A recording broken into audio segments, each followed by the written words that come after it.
Nggak ngibul, nggak ngepul. Inilah implementasi dari Roma 3 ayat 7. Kristenisasi berkedok Islamisasi. Dan dalam hitungan detik, fitnahan orang ini terhadap Islam dan juga kibulan atau kebohongannya, dustanya itu terbongkar dengan sendirinya.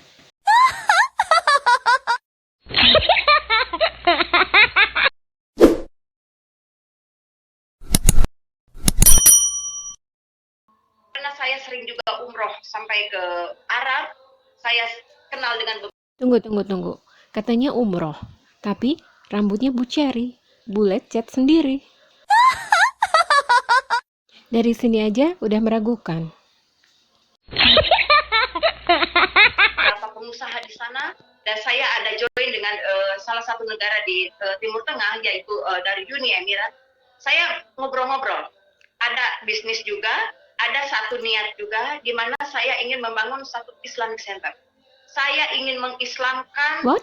kalau bisa Gak ada itu Jawa paksaan Barat, Islam. karena Sunda itu cukup keras ya, cukup mempertahankan keimanannya, mempertahankan mayoritasnya, mempertahankan agamanya, mempertahankan kesukuannya, dan mempertahankan kepercayaannya. Itu agak sulit kalau orang Sunda itu bisa menerima Tuhan Yesus. Agak sulit kalau orang Sunda itu bisa menerima Tuhan Yesus. Di situ satu tantangan bagi saya, kalau bisa Jawa Barat itu Muslim semua.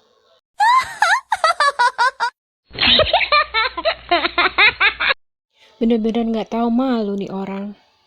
Memfitnah Islam, ternyata kristenisasi.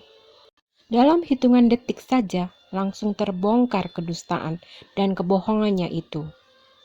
Mereka sering menuduh Muslim takia, padahal mereka sendiri yang ada ayat takianya. Ini dia. Apakah ini implementasi dari Roma 3 ayat 7? Begini bunyinya.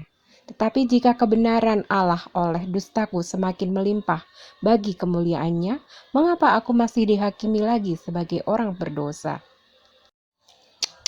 Benar-benar gak tahu malu. Mereka memang tidak pernah merasa berdosa selagi berdusta. Roma 3 ayat 7 memang begitu bunyinya. Dalam berbagai versi, TB, AYT, TL, BIS, TSI, TSI 3, MILT, dan lain sebagainya, tetap sama bunyinya seperti itu. Ayat takia itu justru adanya di Bible mereka sendiri. Tak tahu malu. Tak terelakkan lagi dan tak bisa disembunyikan lagi. Inilah kebenarannya.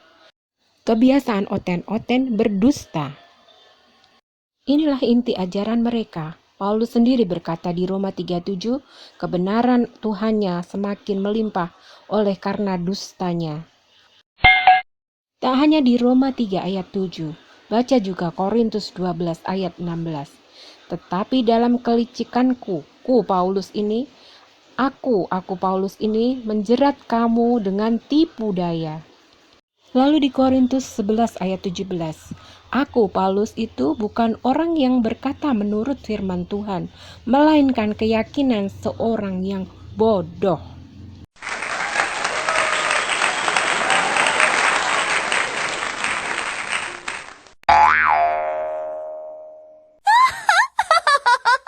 Jadi, di mana ayat takia itu?